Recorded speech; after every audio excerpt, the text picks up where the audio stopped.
हमारा नाम हाँ। रीना शाहा। हिंदी बोल पाती है?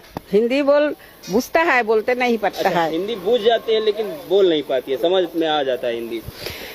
ममता दीदी से संतुष्ट है? नहीं है।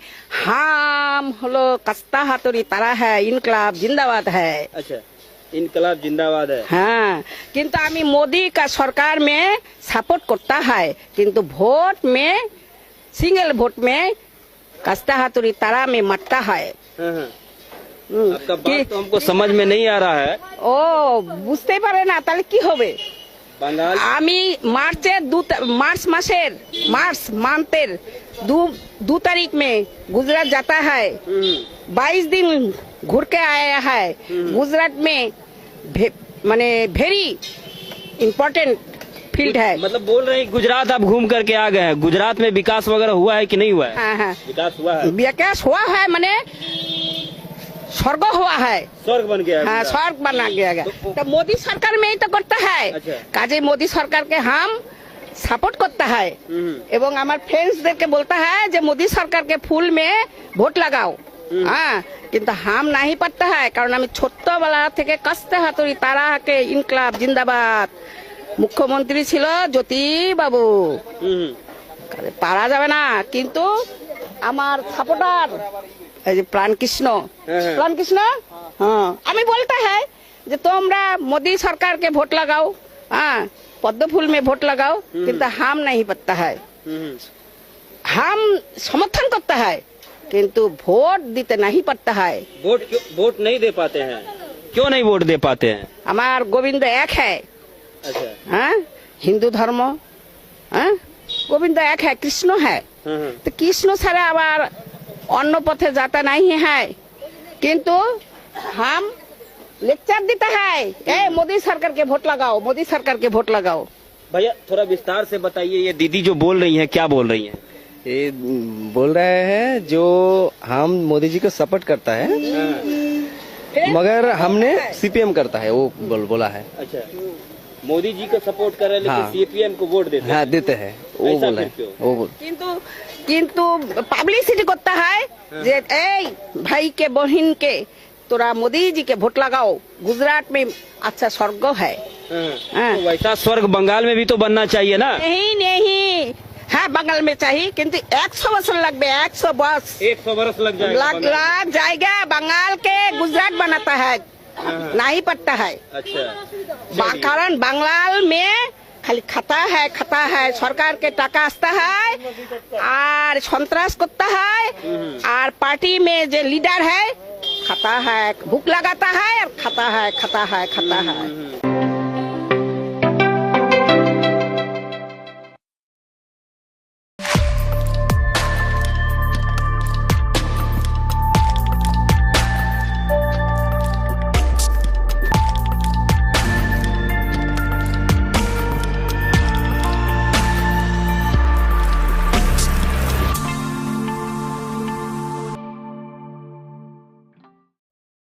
দেখলেন তো পশ্চিমবঙ্গের ঝান্ডু হামেরা কি করিচ্ছে, দল বেঁধে বিজেপিরে ভোট দিছে হাঙ্কেরে বামদের মতো আর কি। গত ইলেকশনে আওয়ামী লীগ বামেরা দল বেঁধে যেমন বিএনপিরে ভোট দিছিল উনকা আর কি।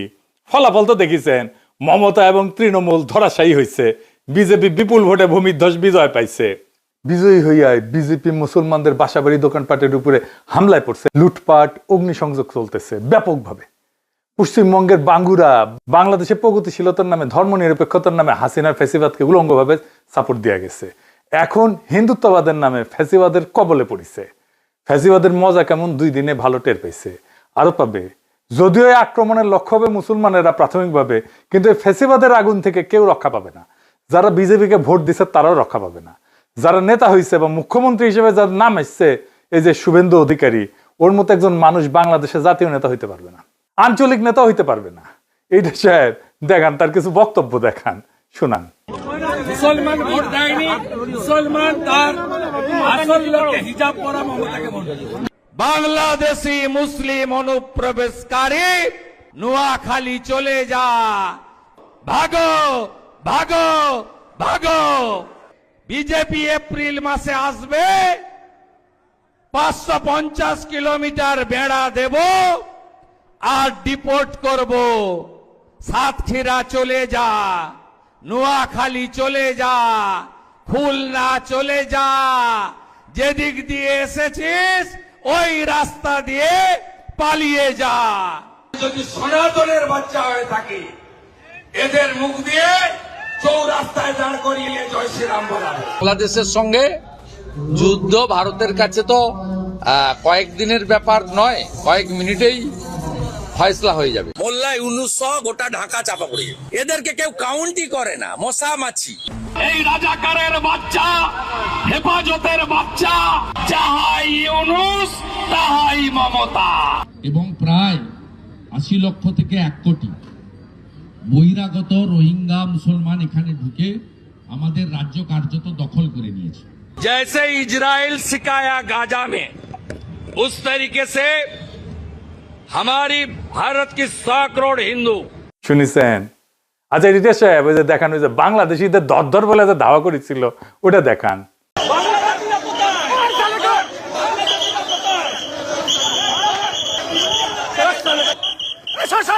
सब बांग्लादेशी मुसलमान, सब बांग्लादेशी मुसलमान, मुसलमान हिंदू।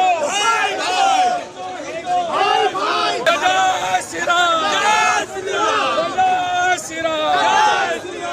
দেখেছেন বাংলাদেশে কখনো এরকম মাল রাজনৈতিক নেতা হইতে পারবে? পারবে না। শিওর লিখে রাখতে পারেন, পশ্চিমবঙ্গের দাদারা আপনারা লিখে রাখেন, এরকম মাল বাংলাদেশে কোনোদিন রাজনৈতিক নেতা হইতে পারবে না। এই মাল তো মমতার ডান হাত ছিল শুভেন্দু অধিকারী। মানে শুভেন্দু অধিকারী পরে বিজেপি হয়েছে, 2016 সালে একটা দুর্নীতির মামলা এসে ফাইসে গেছিল, নারদা মামলা কয়, আমি আর ডিটেলসে গেলাম না। ওই মামলার পরে 2016 সালে মোদি শুভেন্দুরে নিয়ে মস্করা করেছিল স্টেজে বক্তৃতার মধ্যে। এটা যে দেখান, সেটা कैमरा के सामने कितना लाए हो? अच्छा लाओ लाओ, और ऐसे कुर्ते में रख देते हैं। टीवी पे देखा कि नहीं देखा आपने? और चेहरा कितना भोला भाला था, ऐसा लगता था ये तो रोज की आदत वाले लगते हैं। দেখেছেন কার কথা হচ্ছে? শুভেন্দুর কথা। এবার ওই যে বলি যে ভোলা বালা, ওই ভোলা বালাটা কে? ক্যামেরার সামনে ঘুষ নেওয়ার ভিডিওটা দেখান। You know I'm working. You know I'm দেখেছেন একের আঙ্কের শিলং সালাউদ্দিন বরাবর না, যারে বিদেশি নাগরিক বলে সরকার থেকে বের করে দিতে কইছিল, তারই ক্যাবিনেটে পাশে বসায়। দেখান ওই ভিডিওটা আবার। আপনার সরকারে একজন বিদেশি নাগরিককে আপনি জাতীয় নিরাপত্তা উপদেষ্টা করেছেন। আপনার কি সেই আক্কেল জ্ঞান নাই? একজন বিদেশি নাগরিকের কাছে এই দেশের সেনাবাহিনী নিরাপত্তা সংক্রান্ত রিপোর্ট প্রদান করবে কিভাবে ভাবলেন? সেই জাতীয় নিরাপত্তা উপদেষ্টাকে আপনি বিদায় করুন। সেই জাতীয় নিরাপত্তা উপদেষ্টা হয় নিজে পদত্যাগ করবে, না হয় আপনি তাকে বিদায় করবেন। এই দেশের নিরাপত্তা সংক্রান্ত কোন জাতীয় দায়িত্ব বিদেশি নাগরিকের হাতে থাকতে পারে না। দেখেছেন এদের কোনো মরাল আছে? মরাল নাই, কোনো নৈতিকতা নাই। যাই হোক, আসল আলাপে আসি। আজকের আলোচনায় কয়েকটা বিষয় আলোচনা করব। প্রথমত বাঙ্গুদের নির্বাচন নিয়ে একটা বয়ান জয় বাংলা করা, মানে ওরা কইতেছে বাংলাদেশে ভারত বিরোধিতায় ইন্ডিয়ায় বিজেপির উত্থানের জন্য দায়ী। তারপরে একটা বিষয় আলোচনা করবো, মমতা হারায়, বিজেপি হারায়, আমাদের জন্য কি বদলাইলো, মমতা কেন হারলো, আর আমাদের রাজনীতিতে কি করতে হবে। আসেন আমরা আল্লাহর নামে শুরু করি। 2017 সালে পশ্চিমবঙ্গের রামনবমী মিছিল করছিল বিজেপি, প্রথম স্লোগান দিল জয় শ্রীরাম। তো মমতা এটার জবাব খুঁজলেন, জবাব হিসেবে বেছে নিলেন জয় বাংলা। ফ্যাসিস্ট আওয়ামী লীগের স্লোগান নিল মমতা। কুফা লাগিছে, কুফা বুঝে নাই, মমতার ওই জয় বাংলার কুফা লাগিছে। জয় বাংলা যে নিজের গলায় তুলে নিবি, ওই জয় বাংলা হবি। হ্যাঁ, নির্বাচনী ম্যানিফেস্টোতে এপ্রিলে তৃণমূল, এটার এপি সেন্টার ছিল হইতেছে জয় বাংলা। জয় বাংলা পশ্চিমবঙ্গে একটা ঝামেলার নাম। 1971 পশ্চিমবঙ্গে 1 কোটি শরণার্থী গেল, চোখ উঠছিল, চোখ ওটা রোগ ছড়াইলো। বেশিরভাগ রিফিউজি ক্যাম্পে, কিন্তু রিফিউজি ক্যাম্পের বাইরেও সংক্রমিত হইল চোখ ওটা। ওই রোগের নাম হইল জয় বাংলা রোগ। হ্যাঁ, চোখ ফুলে লাল হইতো, এত বড় বড় ছড়া বানাইলো। জয় বাংলার লোক ঢেলা ঢেলা চোখ, কেমন যাওরা দেখেন। আবার আমরা মাছ খাইতাম, মাছ ধরতো ওরা রিফিউজি ক্যাম্পের লোকেরা, আর কিছু মাছ খাইতো, কিছু মাছ বিক্রি করতো রিফিউজি ক্যাম্পের লোকেরা। তো ওরা কইতো, কবিতা কইতো, জয় বাংলার লোক ঢেলা ঢেলা চোখ, ভাতের দিকে যেমন তেমন মাছের দিকে চোখ। এই জয় বাংলা নিজের ইলেকশন ডক্ট্রিন কেউ বানায় বলেন? মানে মোদীকে ঠেকাইতে হবে, এটা তো মমতার এজেন্ডা ছিলটা।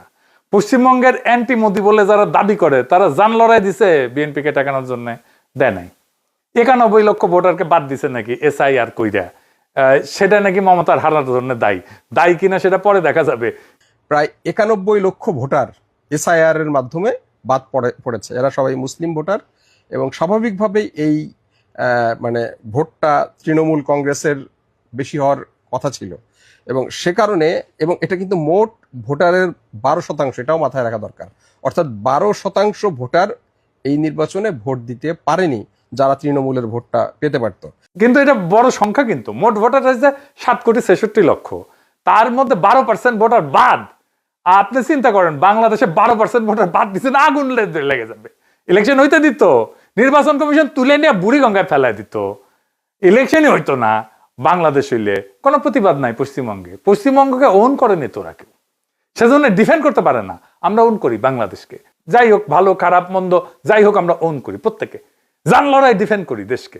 আমরা ডিফেন্ড করি আমার পলিটিক্যাল রাইট রে, জানের মায়া করি না, আর গুলি বন্দুক লাঠিরে ভয় করি না। এই যে পশ্চিমবঙ্গের হিন্দুত্ববাদী ফ্যাসিস্টের হাতে পড়লো, অনেকদিন থাপ খেতে হবে। আমি এতে মোটে ব্যথিত না। পশ্চিমবঙ্গ যে আমাদের মানুষ মনে করে না, কোনোদিন আমাদের সাথে পলিটিক্যালি এনগেজ হয়নি, সে CPM হোক, কংগ্রেস হোক, বিজেপি হোক, কেউ বাংলাদেশকে বন্ধু বলে মনে করে না। আমাদের টুরিস্ট না গেলে কলকাতায় অনেকে পেটের ভাত জুটবে না, অথচ কি বিভৎস বাংলাদেশ ঘৃণা, বাংলাদেশের সাধারণ মানুষকে ঘৃণা, ইসলাম ধর্মকে ঘৃণা। আমরা অশোকনগরে পাড়ায় পাড়ায় মোড়ে মোড়ে সব মন্দির করা শুরু করে দিয়েছি। তোমরা যারা বিজেপির সেনা আছো সবাই শুরু করে দাও মন্দির করা, কোনো মসজিদ থাকবে না, সব মন্দির। হিন্দু শক্তি জয় হয়েছে, সব মন্দির। সবাই বলো জয় শ্রীরাম, জয় শ্রীরাম, জয় শ্রীরাম। বাংলাদেশ তাদের কাছে সবসময় হারানো জমিদারি, বাংলাদেশের সংখ্যাগরিষ্ঠ মানুষের ধর্ম তাদের কাছে ঘৃণার। তো এই পশ্চিমবঙ্গ মরল নাকি ঠাপ খেললো তাতে আমাদের কি? ওরা নিজের শক্তিতে মোদিরে জীবনে হটাইতে পারবে না, কয়ে দিলাম, লিখে রাখেন। ওই হ্যাডম তাদের নাই। আমাদের সাথে একটা পলিটিক্যাল অ্যালায়েন্স থাকলে পারতো, কারণ আমরাই একমাত্র শক্তি পৃথিবীতে, আধুনিক দুনিয়াতে যারা ফ্যাসিবাদকে পরাজিত করছি রাস্তার লড়াই কইরা। আমাদেরই অভিজ্ঞতা আছে, অন্তত আমাদের লড়াইয়ের অভিজ্ঞতা তাদের কাজে লাগতো, সাহায্য করতে পারতাম। কিন্তু ওরা তো করবে না, ওরা কখনো একটা দেশ হয়ে উঠতে পারেনি। কেন পারেনি জানেন? আসেন সেটা আলাপ করি। পশ্চিমবঙ্গের কোনো রক্তাক্ত ইতিহাস নাই। পশ্চিমবঙ্গ 1947-এর পরে প্রায় 80 বছর গেছে, তার ইতিহাসে কোনো রক্তাক্ত গণ আন্দোলন নাই, কোনো ভাষার জন্য লড়াই নাই, রাষ্ট্রের জন্য লড়াই নাই, রক্ত দেওয়া নাই, স্বাধীনতার জন্য যুদ্ধ হয় নাই, কোনো স্বৈরাচারের বিরুদ্ধে রাস্তায় শহীদ হয় নাই, বিপ্লব নাই, গণ অভ্যুত্থান নাই, গণভবন দখল নাই, সংসদ ভবন দখল নাই, প্রাইম মিনিস্টারের হেলিকপ্টারে তুলে তারায়নি নাই, বন্দুকের সামনে দাঁড়ায় অকাতরে জীবন দেওয়ার কোনো ইতিহাস নাই। আবু সাইদের মতো কোনো ছবি নাই তাদের হাতে, কোনো জুলাই নাই। তাদের ইতিহাসে মীর মুগ্ধরা জন্মায় না। নকশালবাড়ি ছিল তারা কইবে, কিন্তু সেটা ছিল একটা এলিট ভ্যানগার্ডিস্ট মুভমেন্ট, গণ অভ্যুত্থান না। সিঙ্গুরনন্দীগ্রামে হয়েছে লড়াই, হয়েছে, এটা লোকাল রেজিস্ট্যান্স। আমাদের এরকম প্রত্যেক দিনই হয়, পানি নেওয়া হয়, সার নেওয়া হয়, প্রত্যেক দিনই হয় উনকা লড়াই। বাংলাদেশ পুরাই উল্টা। 52, 69, 71, 75, 90, 24 এটা আধুনিক কালের কথা। তার আগে দেখেন সেই ইসা খাতিকা, হাজী শরীয়তুল্লাহ, তিতুমির, প্রত্যেকটাতে রক্ত, প্রত্যেকটাতে জনগণের সাথে রাষ্ট্রের সরাসরি কনফ্রন্টেশন, প্রত্যেকটা জনগণ নিজের শক্তির অভিজ্ঞতা পাইছে। আমি আপনাদেরকে শক্তির অভিজ্ঞতা আমাদেরকে কোথায় নিয়ে গেছে, আমাদের চেতনাকে, এটা আমি আপনাদের একটা প্রমাণ করে দেখাই দিই একটা ছবি দিয়া। আমি আপনাদের কয়েকটা ছবি দেখাই। এটা 1954 সালে যুক্তফ্রন্ট সরকার বরখাস্ত হইল, আদমজি জুট মিলে বাঙালি বিহারি দাঙ্গা হইল, বিরাট দাঙ্গা, সারা দেশে অস্থিরতা, সরাসরি কেন্দ্রের শাসন শুরু হইল। মার্শাল্ল না, কিন্তু ধরেন জরুরি অবস্থার মতোই আর কি। ঢাকায় দাঙ্গার সম্ভাবনা, সবার মনে শঙ্কা। ঢাকার সবচেয়ে গুরুত্বপূর্ণ এলাকায় পাহারা দিতেছে কয়জন গুলিস্তান, এইটা সাহেব দেখান কয়জন আর্মি, 1, 2, 3, 4, 5 জন, তাই তো? তখন ধরেন পূর্ব পাকিস্তানের জনসংখ্যা ছিল 4.5 কোটি, এখন 18 কোটি, তার মানে 4 গুণ সেই টাইমের চাইতে। তাইলে সেই টাইমের চাইতে তো এখন একটা দাঙ্গা পরিস্থিতিতে সবচেয়ে ঢাকার গুরুত্বপূর্ণ এলাকা 5.5 20 জন আর্মি দিয়ে ঠান্ডা রাখতে পারার কথা, তাই না? পারবে না। ওইখানে 100 আর্মি দিলেও পারবে না ঠান্ডা করতে, উল্টা ওদের অস্ত্রগুলা খোয়া যাবে। এটা বাংলাদেশ। বাংলাদেশ এই জার্নির মধ্যে দিয়ে গেছে। পশ্চিমবঙ্গে আপনি পারবেন ওই 5 জন আর্মি দিয়ে ঠান্ডা করে রাখতে একটা এলাকা। আমাদের এই অভিজ্ঞতা একটা নির্দিষ্ট জিনিস তৈরি করে, ভূখণ্ডের প্রতি ওনারশিপের বোধ। এই দেশ আমার, কারণ আমি এই দেশের জন্য রক্ত দিছি, আমি জানি আমার সঙ্গীরা রক্ত দিছে, আমার সন্তানেরা রক্ত দিছে।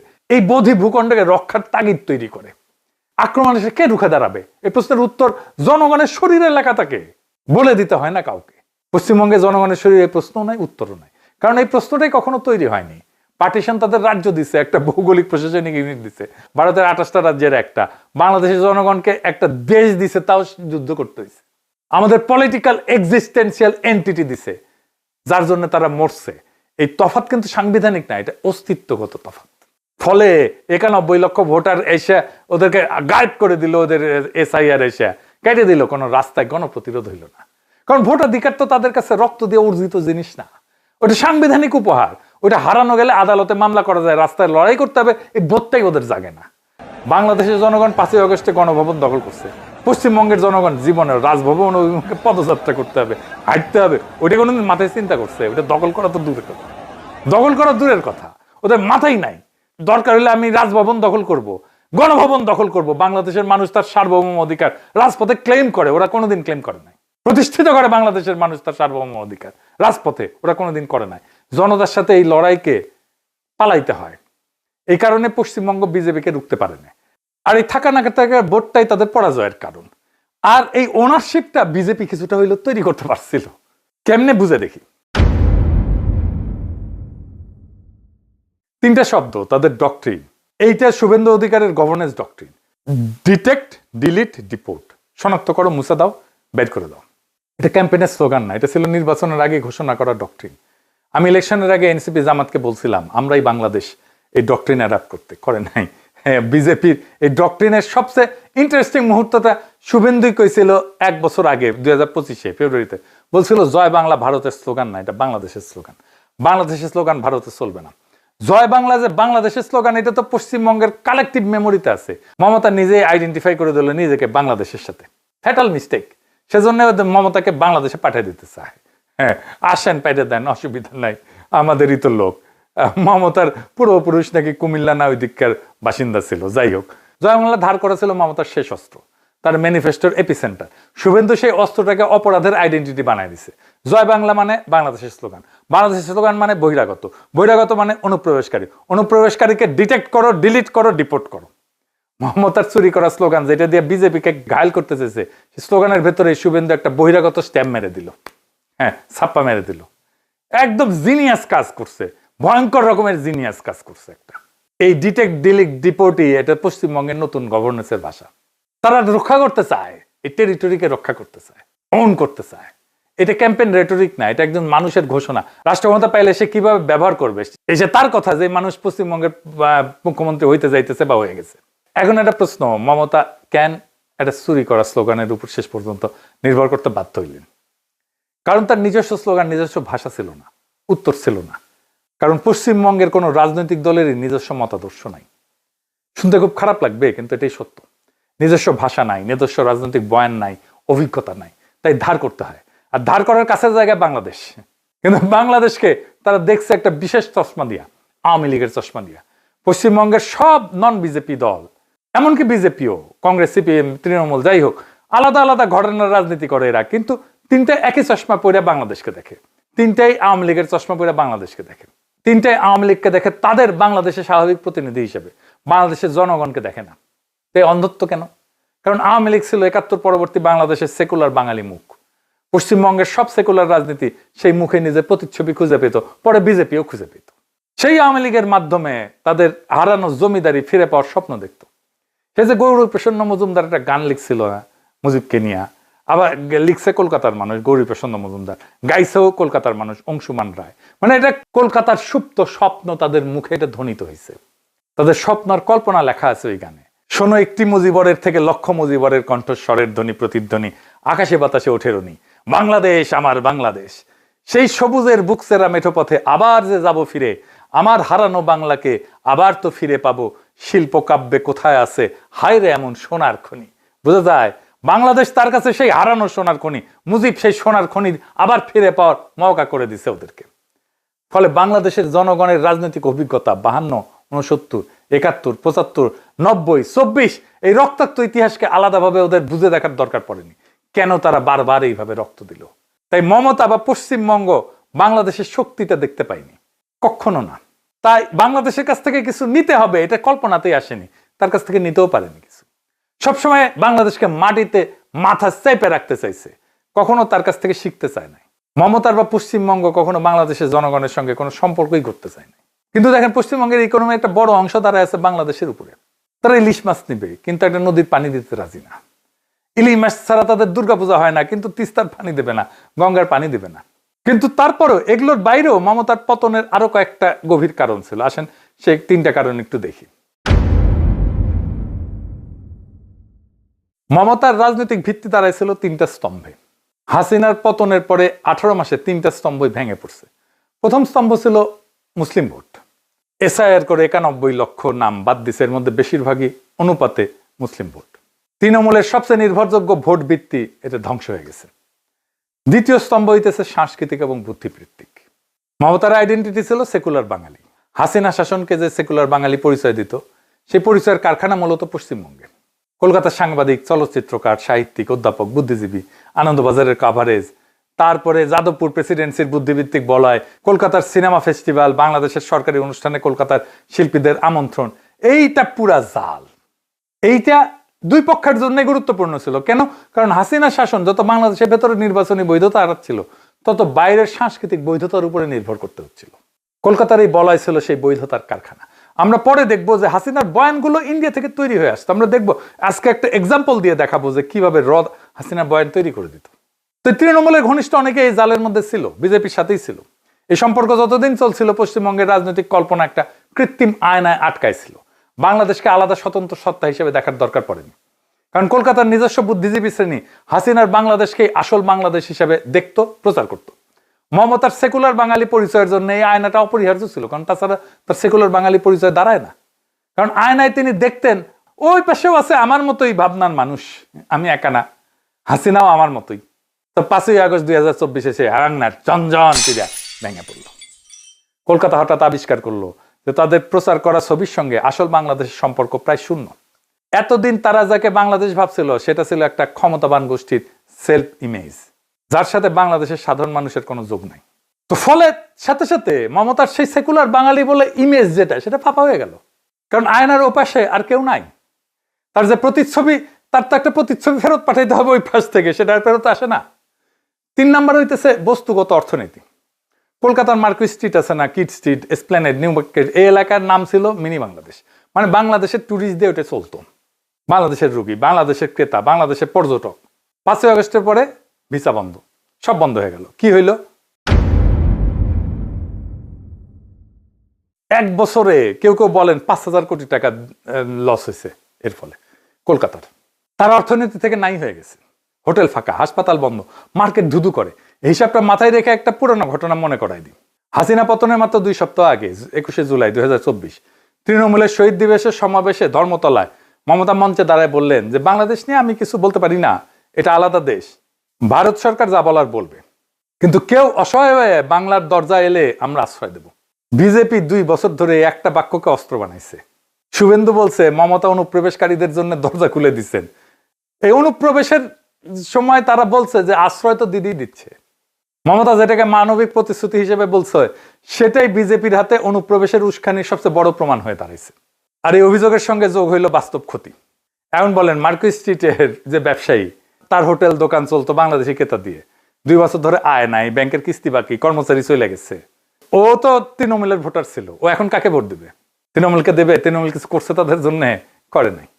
সে বাঁচার একটা রাস্তা খুঁজবে, সে বাঁচার রাস্তা খোঁজার জন্য বিজেপির দিকে চলে গেছে আপোষে।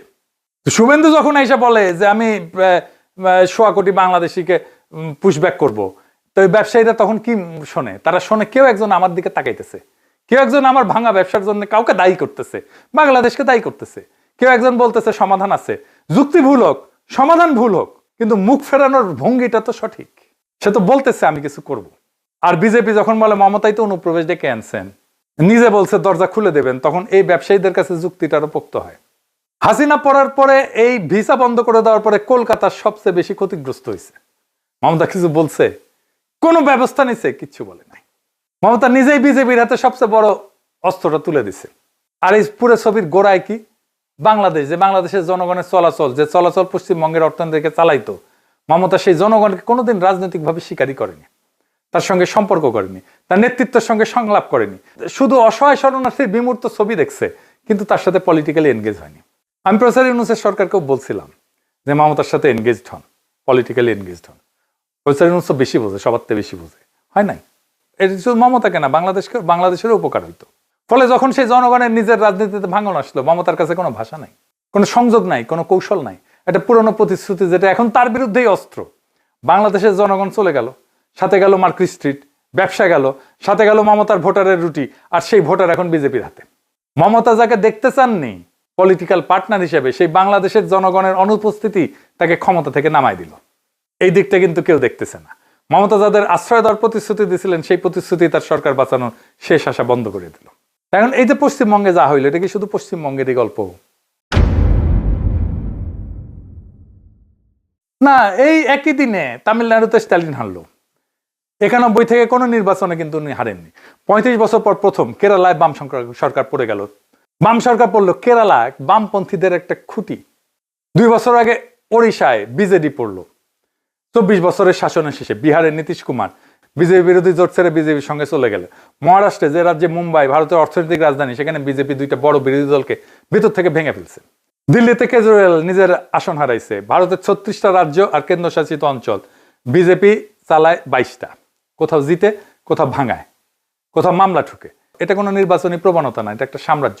ভারতের প্রায় কোনো রাজ্যে এখন এমন কোনো মুখ্যমন্ত্রী নাই যিনি কেন্দ্রকে সরাসরি চ্যালেঞ্জ করবেন। স্ট্যালিন করতেন, মমতা করতেন, কেজরিওয়াল করতেন, 3 জনেই একই সাথে ধপাস করে পড়ছে। ভারতে এখন একটাই আওয়াজ, মোদির আওয়াজ, হিন্দুত্ববাদের আওয়াজ।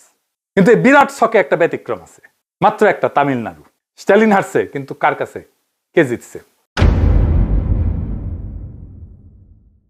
বিজেপি না, থালাপাতি বিজয়। আপনারা জানেন, চলচ্চিত্রের তারকা। 2 বছর আগে দল তৈরি করছে, 108টা আসন পেয়েছে। ভারতের সব রাজ্যের মধ্যে এটাই একমাত্র জায়গা যেখানে বিজেপিকে আনেনি, কিন্তু নতুন দল আসছে। কেন? কারণ তামিল পরিচয়ের চারপাশে একটা বর্ম আছে। এই বর্ম আকাশ থেকে পড়েনি, 70 বছরের রাস্তার লড়াই থেকে গড়া। পেরিয়ার, আন্না, করুণানিধি, 65-তে হিন্দি আরোপণের বিরুদ্ধে দাঙ্গা, তাতে রক্ত, ভাষার জন্য আত্মাহুতি। তামিলরা জানে, তারা লড়তে জানে, তার কারণ তারা লড়ছে। পশ্চিমবঙ্গে সে অভিজ্ঞতা নাই। আর বাংলাদেশের অভিজ্ঞতাকে আওয়ামী চশমা দিয়ে দেখায়, সে দরজাও বন্ধ। 2 দিক থেকে বর্মহীন। হিন্দুত্ববাদ এখন একটা প্রকল্প না, এটা একটা সাম্রাজ্য। আর এই সাম্রাজ্যের কোনো সীমানা থাকে না। ওই সাম্রাজ্য আমাদের দিকে ধায় আসবে। ঠিক কিভাবে আসবে আমরা এখনো নিশ্চিত না। যখন আসবে তখন আমরা সেটাকে মোকাবেলা করব। কিন্তু এবারে আসেন আমাদের দেশের ভিতরে কিছু ইন্ডিয়ান ল্যাসপেন্সার নিয়ে কথা বলি। বাংলাল্যান্ডের মাথা মাথা বুদ্ধিজীবীরা পশ্চিমবঙ্গে ফলাফল ব্যাখ্যা করতেছে একটা সহজ তত্ত্বে। বাংলাদেশে ভারত বিরোধিতার জন্য ইন্ডিয়া পশ্চিমবঙ্গে বিজেপি আসিছে। বাংলাদেশে যারা ভারতের আগ্রাসনের বিরোধিতা করে তারা আসলে রয়ের এজেন্ট। শফিল আলম প্রধান নাকি ইন্ডিয়ান এজেন্ট, এটা বিএনপির লোকেরাই বলে। এখন কয় এটা সবাই জানতো যে সে ইন্ডিয়ান এজেন্ট। তো আমি জিজ্ঞাসিলাম, তাইলে একজন ইন্ডিয়ান এজেন্টের খালেদা জিয়া যাই না শুনে জোট সঙ্গী কেন বানাইছিল? তাইলে তো আইয়ুব ইয়াহিয়া টিক্কা খানরে আমাদের জাতির পিতা বানানো উচিত, কারণ তারাই তো আমাদের ক্ষমতা নিতে দেয়নি মুজিবরে। ক্ষমতা নিতে না দেওয়ার ফলে চালচালায় বাংলাদেশ স্বাধীনতা পেয়ে গেছে, আমাদের মনে স্বাধীনতার স্বপ্ন জাগছে, তাহলে তো ওদেরকে আমাদের জাতির পিতা করা উচিত। তাহলে তো ট্রাম্প ইরানের সবচেয়ে বড় এজেন্ট, যুদ্ধই শুরু করে দিছে। মুইজু তো তাহলে ইন্ডিয়ান এজেন্ট, হিটলার তো তাহলে ইহুদিদের বন্ধু, তাই না? বাংলাদেশে ভারতীয় আগ্রাসন নিয়ে কিছু কথা কওয়া যাবে না, কইলেই আপনি ইন্ডিয়ান এজেন্ট। আমার প্রথমে রয়ের এজেন্ট কইছিল এই জানু মোহাম্মদ। তো জানু মোহাম্মদ যে মার্কিন সাম্রাজ্যবাদ ধ্বংস হোক নিপাত যাক কয়, তার মানে কি সে মার্কিনদের দালাল? হ্যাঁ, তো এখন যদি বাংলাদেশে ভারত বিরোধিতার জন্য যদি বিজেপি চলে আসে ইন্ডিয়ায়, তাহলে ইন্ডিয়ারে প্রেম দিক, প্রেম প্রচুর প্রেম দিক, তাহলে বিজেপি ক্ষমতার থেকে পড়ে যাবে। তাই তো হওয়া উচিত লজিকে, তাই না? এগুলো হয়েছে বুদ্ধিজীবী, বেকুব। এরাই কয় হাসিনারে আমেরিকা ফেলাইছে, মুজিবের সিআইএ খুন করেছে। জানো, বাংলাদেশের মানুষের কোনো এজেন্সি নাই। কিন্তু ইন্ডিয়ান আর্মি আইসা পাকিস্তান আর্মিরে পরাজিত করলে ওটা নিজের শক্তি, আরে নিজের গব্য গৌরব। হ্যাঁ, আওয়ামী লীগ ইন্ডিয়ান এজেন্ট হয় না। এই যে বাংলাদেশে ভারত বিরোধিতা আর সোকল্ড হিন্দু নির্যাতনের কারণে বিজেপি জিতেছে, এটা তো ইন্ডিয়ার রয়ের ক্যাম্পেইন। এই যে দেখেন লিখেছে দীপ হালদার, পাক্কা রয়ের লোক, একই কথা লিখেছে। বাঙ্গুরা যেটা কইতেছে একই কথা লিখেছে। এখন আমার ক্ষুদ্র ভ্রাতার ভগিনীরা কবে আপনি খালি দেখেন, আমি বেনে বেনে করছি না। এই দীপ হালদারের কাজই হইতেছে বাংলাদেশে কিভাবে ইসলাম পন্থার জঙ্গিবাদের উত্থান হইতেছে তা দিয়ে ন্যারেটিভ বানানো। এই যে বইটা দেখেন ইনশাল্লাহ বাংলাদেশ, কিসের উপরে লেখা জানেন? জুলাই বিপ্লবের উপরে লেখা। 300 পৃষ্ঠার বই লেখা ফেলিছে জুলাই বিপ্লবের পরে। জুলাই বিপ্লবের পরে ইসলাম পন্থার উত্থান ঘটেছে এইটা প্রমাণ করার জন্য। এটা তার বইয়ের প্রতিপাদ্য। আমার নাম আছে কিনা জানি না, বইয়ের মধ্যে পড়া হয় না, বইটা অর্ডার দিছে, আসুক দেখুন। দেখেন আমরা বই লিখতে পারিনি, জুলাই বিপ্লবের উপর ওরা লিখে ফেলছে, উল্টা লিখছে। এই হইতেছে আমাদের ক্যাপাসিটি, আর হইতেছে ওদের ক্যাপাসিটি। জুলাই বিপ্লবের পরে বাংলাদেশে ইসলাম পন্থার উত্থান ঘটছে, এটা ওর ন্যারেটিভ, এটাই নিয়ে আসছে বাঙ্গুরা। দেখেন ওই বইয়ের রিভিউ দেখেন বিবেকানন্দ ফাউন্ডেশনের সাইটে। বিবেকানন্দ ফাউন্ডেশনের প্রতিষ্ঠাতাকে জানেন? অজিত ডোভাল, বুঝেছেন? অজিত ডোভাল হচ্ছে রয়ের চিফ। এবার মিলিল খাপে খাপ মমতাজের বাপ। এবার এই ব্রাত্য রাইসুরে বলেন যে রয়ের ন্যারেটিভ তোমার মুখে কেন? টাকা ঢুকা কিছু দিচ্ছে নাকি মাগনা বেকার খাটিচ্ছ? এবার আসেন দেখি বাংলাদেশে কি হইতে পারে। প্রথম কথা, পশ্চিমবঙ্গ আমাদের মিত্র না, শত্রু না, ওরা ইররিলেভেন্ট, অপ্রাসঙ্গিক। যা চলতেছে চলুক। ভারতের সেকুলার প্রকল্প শেষ, কংগ্রেস শেষ, বাম শেষ, দ্রাবিড় শেষ, আঞ্চলিক দল শেষ। আরএসএস বিজেপির বিরুদ্ধে ভারতের ভেতরে কোনো কার্যকর প্রতিরোধ নাই। মানে সাউথ এশিয়াতে হিন্দুত্ববাদী ফ্যাসিজমের বিরুদ্ধে একমাত্র প্রতিরোধের শক্তি এখন বাংলাদেশ।